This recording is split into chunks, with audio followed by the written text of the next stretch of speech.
Rich Dad Poor Dad Chapter 3, Why Teach Financial Literacy? Full Summary. Chapter 3 is one of the most quoted chapters in the book.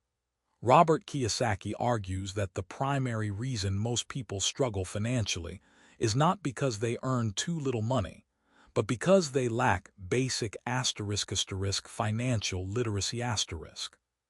He contrasts the mindset and teachings of his two dads and introduces the core concept that separates the rich from everyone else, understanding the difference between assets and liabilities and focusing on acquiring assets.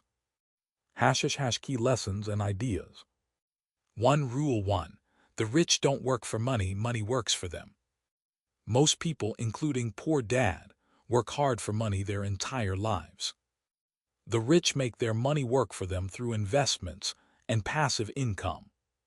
2. It's not how much money you make, it's how much you keep. High income does not equal wealth. Doctors, lawyers, and other high earners often end up broke or in debt despite huge salaries. The problem: they buy liabilities, expenses, and things that take money out of their pocket and mistake them for assets. 3. The core definition, the most important part of the chapter. An asset puts money in your pocket. A liability takes money out of your pocket. Simple, but almost no one is taught this in school. Kiyosaki says the rich buy or create assets, stocks, bonds, real estate that generates rent, intellectual property, businesses that don't require their presence, etc. Middle class and poor people buy liabilities they think are assets, big houses, luxury cars, expensive vacations, etc. 4. The real cause of financial struggle. When people get a raise or bonus, they increase their spending, lifestyle creep.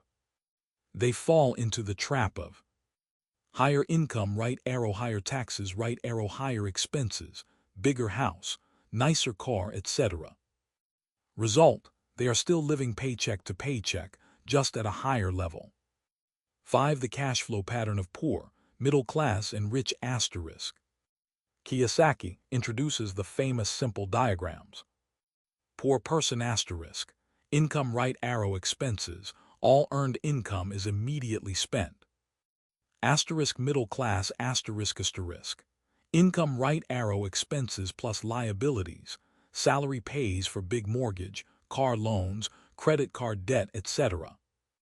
Rich person income assets more income, money is used to buy income generating assets. Expenses are paid by the cash flow from assets. 6. Why financial literacy matters more than a high salary. You can be financially free with a modest income if you understand assets versus liabilities and control cash flow. You can earn millions and still be broke if you keep buying liabilities. 7. The power of corporations. Rich people build or buy corporations because corporations earn, spend, then pay taxes, much lower effective tax rate. Employees earn, pay taxes, then spend what's left. 8. Financial intelligence equals ability to solve financial problems. Wealth is measured by how long you can survive if you stopped working today, i.e., how many months or years your assets can cover your expenses. True wealth is not your salary or the size of your house. It's the cash flow from your asset column. Famous quotes from Chapter 3. It's not how much money you make.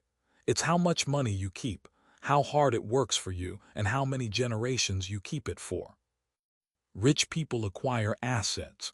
The poor and middle class acquire liabilities that they think are assets. The poor and middle class work for money. The rich have money work for them. Wealth is a person's ability to survive so many number of days forward. If I stopped working today, how long could I survive? Main takeaway of the chapter. Financial literacy boils down to one simple skill. Know the difference between an asset and a liability and buy assets. Everything else, budgeting, saving, etc., is secondary. Schools don't teach this, so most people never learn it and remain trapped in the rat race their entire lives.